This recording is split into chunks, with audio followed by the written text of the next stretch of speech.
قبل مسیح سلطنت بنی اسرائیل دو حصوں میں تقسیم ہوئی۔ ایک حصہ یہود کہلانے لگا اور بیت المقدس اس کا دارالحکومت بنا، جبکہ دوسرے حصے کا نام اسرائیل رکھا گیا اور اسرائیل کا دارالحکومت سامرا قرار پایا، جسے آج کل نابلس کہا جاتا ہے۔ اسرائیل کا جو حکمران تھا اس کا نام اخی اب تھا۔ بنی اسرائیل ایک خدا کو مانتے تھے اور حضرت موسیٰ علیہ السلام کی تعلیمات پر عمل پیرا تھے، اور ان کا بادشاہ اخی اب بھی ایک نیک دل بادشاہ تھا۔ اس دور میں فینیشیا کی شہزادی کی خوبصورتی کی بہت دھوم تھی۔ ہر ملک کے شہزادے اور بادشاہ اس سے شادی کے خواہاں تھے۔ فینیشیا اسرائیل کے شمال میں واقع ایک خوبصورت شہر تھا۔ اسرائیل کا بادشاہ اخی اب بھی فینیشیا کی شہزادی ایزابل سے شادی کا خواہش مند بن گیا، اور ایزابل اس شرط پر اخی اب کی دلہن بن کے اسرائیل آ گئی کہ محل کے قریب میرے لیے ایک بہت بڑا بت خانہ بنایا جائے گا۔ چنانچہ یہاں سے ایک بار پھر بنی اسرائیلیوں میں بت پرستی کا آغاز ہوا۔ شادی کے بعد شہزادی ایزابل نے اپنے ملک کا مشہور بت بال کو اپنے محل کے قریب نصب کروا دیا، اور ساتھ ہی ایک بہت بڑی قربان گاہ بھی تعمیر کروا دی۔ روایات میں آتا ہے کہ یہ وہی مشہور بت تھا جس کی شام اور یمن والے سینکڑوں سالوں سے پوجا کر رہے تھے۔ بال بت ایک مشہور دیوتا مانا جاتا تھا۔ وہ خالص سونے کا بنا ہوا تھا، اور اس بت کا قد 21 گز اور 4 منہ تھے۔ ہر منہ پر ہیرے جواہرات سے بنا ایک تاج تھا۔ ملکہ ایزابل نے 400 افراد کو اس کی دیکھ بھال کے لیے مندر میں مامور کر دیا۔ ملکہ ایزابل نے اپنے ملک سے 200 جھوٹے نبیوں کو بھی بلا لیا، جنہوں نے اسرائیل کے بادشاہ اخی اب اور اس کے رعایا میں اس بال بت کی عبادت کے لیے تبلیغ کی، اور آہستہ آہستہ سارا ملک ہی بال بت کی پوجا میں لگ گیا۔ بادشاہ تو ویسے ہی سارا کنٹرول اپنی خوبصورت ملکہ ایزابل کو دے چکا تھا۔ اس حد تک مشرکانہ عقائد پھیل گئے کہ اسرائیلیوں نے ان 200 پجاریوں کو اپنا نبی مان لیا اور دل و جان سے بال بت کی پوجا کرنے لگے۔ اس سے متصل قربان گاہ میں ہر روز قربانی کی جانے لگی، اور ہر مہینے نئے چاند کی رات ایک خوبصورت لڑکی کو بھی قربان کیا جاتا، اور اس کا خون بال بت پر وار کر پجاریوں کے سروں پر لگایا جاتا۔ اس کے بعد وہ اپنی قوم کی بیٹیوں کے لیے دعا کرتے۔ یہ بات اتنی عام ہو گئی کہ لڑکیوں نے اپنے بال تک بنانا چھوڑ دیے، کہیں انہیں خوبصورت سمجھ کر بال بت کی نظر نہ کر دیا جائے۔ بس پھر اللہ پاک نے ان لوگوں کو دی ہوئی ڈھیل ختم کی، اور اپنے پیارے پیغمبر حضرت الیاس علیہ السلام کو ان کی طرف مبعوث فرما دیا۔ بت پرستی اور کفر و شرک میں غرق اس قوم کو راہ راست پر لانے کے لیے حضرت الیاس علیہ السلام نے تبلیغ شروع کر دی۔ تاریخی روایات میں حضرت الیاس کا شجرہ نسب حضرت ہارون علیہ السلام سے جا ملتا ہے۔ آپ شہر جلعاد میں پیدا ہوئے۔ انجیل میں آپ کو ایلیا نبی کے نام سے پکارا گیا ہے۔ تفسیر ابن کثیر کے مطابق آپ کا نسب نامہ کچھ یوں ہے: الیاس علیہ السلام بن یاسین بن فخاس بن یازار بن ہارون علیہ السلام۔ حضرت الیاس کا دور حضرت حزقیل علیہ السلام کے بعد اور حضرت یسع علیہ السلام سے پہلے کا ہے۔ چنانچہ حضرت الیاس اللہ کے حکم سے بالبک شہر پہنچے اور دین کی تبلیغ کا کام شروع کر دیا۔ یاد رہے کہ اس شہر کا نام بالبک بھی بال بت کی وجہ سے پڑا تھا۔ آج بالبک لبنان کا سب سے قدیم شہر مانا جاتا ہے۔ آج بھی وہاں پر کھنڈرات اس بستی کی تباہی کا منہ بولتا ثبوت ہے۔ حضرت الیاس کی تبلیغ کے بارے میں اللہ پاک قرآن پاک میں فرماتا ہے: تم ڈرتے کیوں نہیں؟ کیا تم بال کو پکارتے ہو اور اسے پوجتے ہو، اور سب سے بہتر پیدا کرنے والے کو چھوڑ دیتے ہو، یعنی اللہ کو، جو تمہارا اور تمہارے اگلے باپ دادا کا پروردگار ہے؟ تو ان لوگوں نے ان کو جھٹلا دیا، سو وہ دوزخ میں حاضر کیے جائیں گے۔ ہاں، اللہ کے خاص بندے مبتلائے عذاب نہیں ہوں گے۔ اور ہم نے بعد کے لوگوں میں الیاس علیہ السلام کا ذکر باقی رکھا۔ الیاس علیہ السلام پر سلام ہو۔ بلا شبہ ہم نیکوکاروں کو ایسا ہی بدلہ دیتے ہیں، بے شک وہ ہمارے مومن بندوں میں سے تھے۔ جب حضرت الیاس علیہ السلام نے اسرائیلی بادشاہ اخی اب اور ملکہ ایزابل اور ساری اسرائیلی قوم کو بال بت کی پوجا سے روکا، تو 2-4 لوگوں کے علاوہ کسی نے آپ کی بات نہ مانی، بلکہ ملکہ ایزابل حضرت الیاس علیہ السلام کو تبلیغ سے روکنے کے لیے منصوبے بنانے لگی۔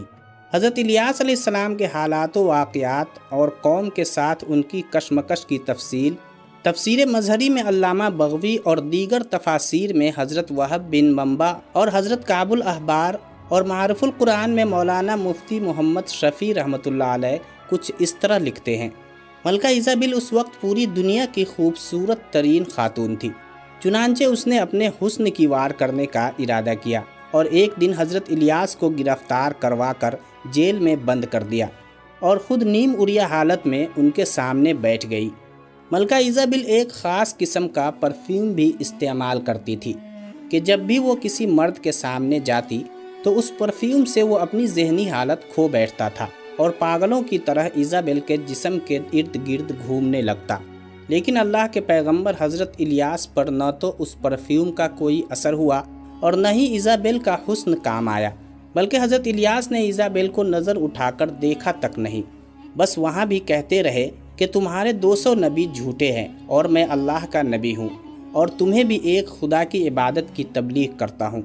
اس کے بعد حضرت الیاس کو بے انتہا اذیتیں دی گئی۔ قید سے رہا ہونے کے بعد آپ کو پریشان کیا جاتا رہا اور جب آپ کو قتل کرنے کا منصوبہ بنایا گیا تو آپ علیہ السلام نے اللہ کے حکم سے افتادہ غار میں پناہ لی اور اللہ پاک سے یوں دعا کی: اے میرے معبود، اسرائیل پر شدید قحط نازل فرما کہ یہ لوگ میرے پاس بارش کے لیے بھاگے ہوئے آئیں۔ اللہ پاک نے آپ کی دعا قبول فرمائی اور 3 سال تک ایسا قحط پڑا کہ بنی اسرائیل کے جانور مرنے لگے، اناج ختم ہو گیا اور چراگاہیں ویران ہو گئیں۔ حضرت الیاس علیہ السلام اللہ تعالیٰ کے حکم سے اخی اب سے ملے اور اس سے کہا کہ یہ عذاب اللہ تعالیٰ کی نافرمانی کی وجہ سے ہے، اور اگر تم اب بھی باز آ جاؤ تو یہ عذاب دور ہو سکتا ہے۔ میری سچائی کی امتحان کا بھی یہ بہترین موقع ہے۔ تم کہتے ہو کہ اسرائیل میں تمہارے معبود بال کے 200 نبی ہیں، تم ایک دن ان سب کو میرے سامنے جمع کر لو، وہ بال کے نام پر قربانی پیش کریں اور میں اللہ کے نام پر قربانی کروں گا۔ جس کی قربانی کو آسمانی آگ آ کر بھسم کر دے گی، اس کا دین سچا ہوگا۔ سب نے اس تجویز کو خوشی خوشی مان لیا، چنانچہ کوہ کرمل کے مقام پر اجتماع ہوا۔ بال کے جھوٹے نبیوں نے اپنی قربانی پیش کی اور صبح سے دوپہر تک بال سے التجائیں کرتے رہے مگر کوئی جواب نہ آیا۔ اس کے بعد اللہ کے نبی حضرت الیاس علیہ السلام نے قربانی پیش کی، جس پر آسمانی بجلی گری اور اس کو لے گئی۔ یہ دیکھنا تھا کہ بہت سے لوگ فوراً سجدے میں گر گئے کہ الیاس ہی سچے نبی ہیں۔ اس کے بعد آپ علیہ السلام نے دعا کی تو بارش بھی ہوئی۔ اس کے بعد حضرت الیاس علیہ السلام تبلیغ کرنے کے لیے کچھ عرصہ یہودا چلے گئے۔